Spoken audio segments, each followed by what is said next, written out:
Hello guys, ഇന്നത്തെ നമ്മുടെ പരിപാടി എന്ന് പറഞ്ഞു കഴിഞ്ഞാൽ വളവടലാണ്. ഈ വളവടൽ എന്ന് പറഞ്ഞു കഴിഞ്ഞാൽ ഇങ്ങനെ റിപ്പീറ്റ് ചെയ്ത് വരുന്നൊരു പ്രോസസ്സാണ്. ഞാനിത് പറയാൻ കാരണം എന്താണെന്ന് വെച്ച് കഴിഞ്ഞാൽ, ഞാൻ കഴിഞ്ഞൊരു വീഡിയോ ഇട്ടായിരുന്നു, അതിലും കണ്ടന്റ് ഈ വളവടൽ തന്നെയായിരുന്നു. ആകാശത്ത് പറവകൾക്കൊക്കെ കൂളായിട്ട് പറക്കാൻ പറ്റുന്നൊരു സാധാ മോർണിംഗ് ആയിരുന്നു ഇന്ന്. ഒരെണ്ണനൊക്കെ അതിരാവിലെ തന്നെ പണിക്ക് പോകുന്നു. നമ്മുടെ അക്കന്മാരൊന്നും ഇതുവരെ എത്തിയിട്ടില്ല. അവരെത്തുമ്പോഴത്തേനും ഒരു 7:30 ആവും. ഈ ഒരു കട്ടനടിച്ച് തീരുമ്പോഴത്തേനും അവരെത്തുമെന്നാണ് എൻ്റെ പ്രതീക്ഷ. അത് കഴിഞ്ഞാൽ പിന്നെ ഈ ചാക്കിലിരിക്കുന്ന വളം മണ്ണിലേക്കും. ഈ ചാക്കിലിരിക്കുന്ന വളത്തിനെ പറ്റി പറഞ്ഞു വരുമ്പം ഈ മില്ലിനെ പറ്റി പറയാതിരിക്കാൻ പറ്റും. നമ്മൾ ഈ വളമൊക്കെ കൂടി മിക്സ് ചെയ്യാൻ നേരത്ത് അതിൻ്റെ കൂടെ ഈ പിണ്ണാക്ക് പൊടിച്ചതും കൂടി ചേർക്കും കേട്ടോ. കഴിഞ്ഞ തവണയും ചേർത്തായിരുന്നു കേട്ടോ. കടൽ പിണ്ണാക്ക് കടയിൽ നിന്ന് വാങ്ങി ഈ മില്ലിൽ കൊണ്ടേ പൊടിച്ചിട്ടാണ് നമ്മൾ വളത്തിൻ്റെ ഒപ്പം ചേർത്തിടുന്നത്. ഇതൊരു പഴയ മില്ലാട്ടോ. നമ്മുടെ നാട്ടിൽ ഇത്തരത്തിലൊക്കെ പഴയ പൊടിക്കണ മെഷീൻസ് ഒക്കെ ഉപയോഗിച്ചിട്ടുള്ള ഫ്ലോർ മില്ലൊക്കെ കുറവാണല്ലോ. അതുകൊണ്ട് തന്നെ ഇതിൻ്റെ ഓണറോട് ഞാൻ ചുമ്മാ ചോദിച്ചു, ഈ മില്ല് തുടങ്ങിയിട്ട് എത്ര കാലമായി, ഈ മെഷീൻസിനും മോട്ടറിനൊക്കെ എത്ര വർഷത്തെ പഴക്കമുണ്ട്. അതിന് പുള്ളി പറഞ്ഞ ഉത്തരം അതെന്നെ ഞെട്ടിച്ചു. സംഭവം ഞാൻ ആദ്യം കേട്ടപ്പോൾ ഞെട്ടിയില്ലെങ്കിലും പിന്നെ ഇതിങ്ങനെ തലയ്ക്കുള്ളിലിട്ട് ഇങ്ങനെ ആലോചിച്ച് നോക്കിയപ്പോഴാണ് ഞെട്ടിയത്. പുള്ളി എന്നോട് പറഞ്ഞത് അതെ 100 വർഷത്തിനടുത്ത് പഴക്കമുണ്ടെന്ന്. ഞാൻ നേരത്തെ പറഞ്ഞല്ലോ, ഞാനത് കേട്ടപ്പോൾ വലിയ രീതിയിൽ ഞെട്ടിയില്ലെന്ന്. അങ്ങനെ ഞാൻ കണക്കൂട്ടി കഴിഞ്ഞ് ഞെട്ടിക്കഴിഞ്ഞപ്പോൾ ഞാൻ ചുറ്റുപാടൊക്കെ ഒന്ന് നോക്കി. സ്വിച്ച് ബോർഡും പിന്നെ ഇതിൻ്റെ മേൽക്കൂരയും അത്യാവശ്യം നല്ല പഴക്കമൊക്കെ തോന്നുന്നുണ്ടെങ്കിലും യന്ത്രങ്ങൾക്കൊക്കെ 100 വർഷത്തിനടുത്ത് പഴക്കം പറഞ്ഞത് എനിക്കത്ര വിശ്വാസയോഗ്യമായില്ല. സുള്ള എഴുതാ അണ്ണാന്ന് എനിക്ക് ചോദിക്കണം എന്നുണ്ടായിരുന്നു. പിന്നെ എന്തിനാ ഇപ്പം ചോദിച്ചിട്ടെന്ന് വിചാരിച്ച് ഞാനൊന്നും മിണ്ടിയില്ല. പണ്ട് പുള്ളിയുടെ അച്ഛനായിട്ട് തുടങ്ങിയ മില്ലാന്നാ പറഞ്ഞത്. അതിപ്പോൾ പുള്ളിയാണ് നടത്തുന്നത്. അപ്പോൾ ഈ മില്ല് കണ്ടിട്ട് നിങ്ങൾക്ക് എന്ത് തോന്നുന്നു? വലിയ കാര്യം അന്വേഷിക്കാണ്ട് പിണ്ണാക്ക് പൊടിക്കാൻ വന്നാൽ പൊടിച്ചിട്ട് പോകണം മിസ്റ്റർന്ന് എൻ്റെ തലയ്ക്കുള്ളിലിരുന്ന് ആരോ പറയുന്ന പോലെ തോന്നിയുണ്ട്. പൊടിച്ച പിണ്ണാക്ക് ചാക്കിൽ വാരി കെട്ടി ഞാനുണ്ട് അടിക്കുള്ള സൈറ്റിലെത്തി. ഇന്നലെ പൊടിച്ചുകൊണ്ട് വന്ന പിണ്ണാക്കും കൂടി ചേർത്തിട്ടുള്ള ആ വളാണ് ദേ എൻ്റെ തലയിലിരിക്കുന്നത്. അക്കന്മാരൊരു 7:30 ആയപ്പോൾ തന്നെ എത്തി. പക്ഷെ അവർ പണി കൊടുക്കുന്നതിന് മുന്നേ പണി തുടങ്ങിയത് ഞാനാണ്. നടക്കണ വഴിയൊക്കെ കൊടുക്കുന്നത് തെറ്റില്ല, അപ്പം അക്കമാർക്ക് കൊണ്ടുപോകാൻ പറ്റില്ല. അതുകൊണ്ട് നമ്മൾ വേണം ഈ സാധനം ഇങ്ങനെ കൊണ്ടുപോകാൻ. ഗൈസ്, ചുമടെടുക്കൽ ലാഭിക്കാനായിട്ട് നമ്മൾ ബാക്കിയുള്ളത് ഇതാ ഇങ്ങനെ ബൈക്കിലാക്കി കൊണ്ടുപോകും. പുറകിൽ ഇരിപ്പുണ്ട് കണ്ട. കട്ടിയുള്ള ഇമാരി പണിയൊക്കെ വരാൻ നേരത്ത് ചില സമയത്ത് തലയിൽ ബൾബ് കത്താറുണ്ട്. ഈ ഐഡിയ ഉദിച്ചത് എൻ്റെ തലയിലല്ല, എൻ്റെ ഡാഡിക്കുള്ളിൻ്റെ തലയിലായി. അതുകൊണ്ട് അങ്ങേറ്റത്തേക്ക് ചുമന്നുകൊണ്ട് എത്തിക്കേണ്ടിരുന്ന ഒരു 5-8 ചാക്കുകൾ വലിയ അധ്വാനം കൂടാത്തതായി ബൈക്കിൽ അങ്ങനെ ഇങ്ങനെ എത്തിക്കാൻ പറ്റി. ഒരു 4-5 ട്രിപ്പോളം ബൈക്കിലാക്കി ഇങ്ങനെ കൊണ്ടു കൊടുത്തു. ബാക്കിയുള്ളതൊക്കെ ചുമന്ന് അങ്ങോട്ട് എത്തിക്കാൻ പറ്റുന്ന ദൂരത്തിലായതുകൊണ്ട് അത് അങ്ങനെ ചെയ്തു. കഴിഞ്ഞൊരു 2 ദിവസമായിട്ട് ഇവിടെ വലിയ കാര്യമായിട്ട് മഴ പെയ്യുന്നില്ലെങ്കിലും ജസ്റ്റ് ഒന്ന് ചാറിയൊക്കെ പോകുന്നുണ്ട് കേട്ടോ. പിന്നെ അങ്ങേറ്റത്താണ് ഏറ്റവും ലാസ്റ്റ് നനച്ചും പോകുന്നത്. അതുകൊണ്ട് തന്നെ ആ ഭാഗം നല്ലോണം നനഞ്ഞിരിക്കുകയാണ്. ഇത് അക്കന്മാർക്ക് എടുക്കാൻ വലിയ മടിയൊന്നുമില്ല. പക്ഷേ ഈ ചാലൊക്കെ ഇങ്ങനെ നനഞ്ഞു കിടക്കുന്നതുകൊണ്ട് അവർ ഇത് എടുത്തുകൊണ്ട് പോകുന്നതിനിടയ്ക്ക് എന്തെങ്കിലും പറ്റി കഴിഞ്ഞാൽ അതാകെ ബുദ്ധിമുട്ടാവുമല്ലോ. അതുകൊണ്ട് തന്നെ ഈ പരിപാടി നമ്മളങ്ങ് ഏറ്റെടുക്കുമായിരുന്നു.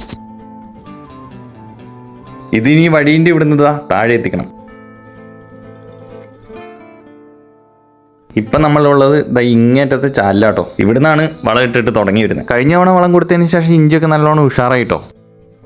അങ്ങനെ ഒന്നും കൂടി ഉഷാറാക്കാൻ വേണ്ടിയിട്ടുള്ള ഉരുപ്പടിയാണ് ദേ ഇരിക്കുന്നത്. പല വളങ്ങൾ കൂട്ടിയിട്ടുള്ള ഒരു വളക്കൂട്ടാണ് ദേ ഇത്. കഴിഞ്ഞ തവണ നമ്മൾ ഈ ഷെഡ് ഇരിക്കുന്ന ഭാഗത്തു നിന്നാണ് വളമിട്ട് തുടങ്ങിയത്. ഇത്തവണ അങ്ങേറ്റത്ത് നിന്നാണ് വളമിട്ട് വരുന്നത്. അതെന്താണെന്ന് വെച്ച് കഴിഞ്ഞാൽ വളം എങ്ങാനും തികഞ്ഞില്ലെങ്കിൽ പിന്നെ ഈ ഭാഗത്താണ് ഇടാനുള്ളത്. അപ്പോൾ നമ്മൾ വളം മേടിച്ചുകൊണ്ട് വന്നിട്ട് ഇവിടെ നിന്ന് കിട്ടാൻ മതിയില്ല, അങ്ങോട്ട് ചുമന്നുകൊണ്ട് പോകണ്ടല്ലോ.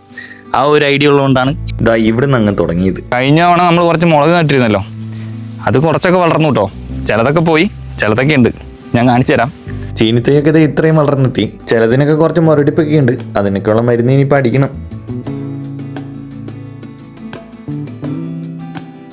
കണ്ടതിൽ വെച്ച് ഏറ്റവും വലുതായ ചീനിത്തൈ ഇതാട്ടോ. അക്കന്മാർ വളമിട്ട് വരുന്നതിൻ്റെ പുറകത്തെ നനച്ചും പോരുന്നുണ്ട്. രാവിലത്തെ ആ ചെറിയ തണുപ്പൊക്കെ മാറി അന്തരീക്ഷം മൊത്തത്തിലൊന്ന് ചൂടായി വരുന്നുണ്ട് കേട്ടോ. നല്ല കാറ്റും ഉണ്ട് കൂടെ. ഇവിടെ ഒരു നിശ്ചിത സമയത്തേക്ക് മാത്രം കേട്ടോ കറണ്ട് ഉണ്ടാവുള്ളൂ.